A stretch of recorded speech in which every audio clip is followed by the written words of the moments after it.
Magandang araw po sa inyong lahat. Turuan ko na po agad kayo makapag-English kung saan ay hihingi po tayo ng pabor doon po sa tao na gawin yung naturang aksyon sa magalang na pamaraan. At magagawa po natin yan gamit po ang would you mind o maaari mo bang.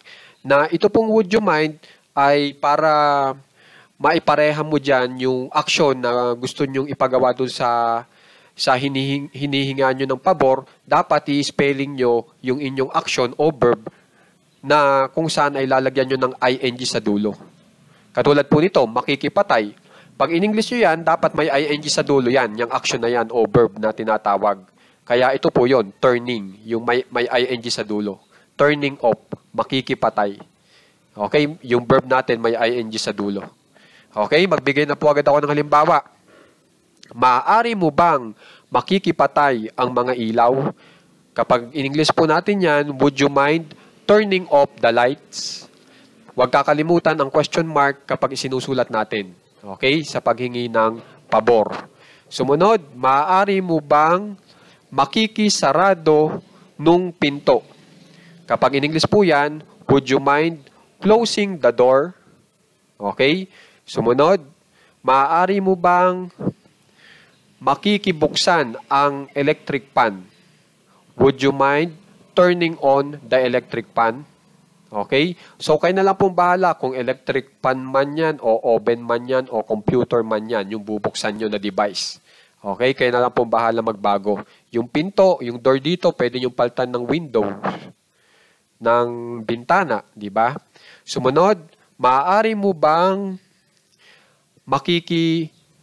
uwi ako? Okay? Ibig sabihin niyan, would you mind driving me home? Okay? Gusto mong humingi ng pabor sa kanya na iuwi ka niya pabahay. Okay? Ang ibig sabihin ng uwi, pupunta sa bahay. Okay? Sumunod, maaari mo bang makikilabas nung basurahan? Kapag in English po yan, would you mind taking out the trash? Okay? Sumunod, maaari mo bang makikipulot lahat ng kalat?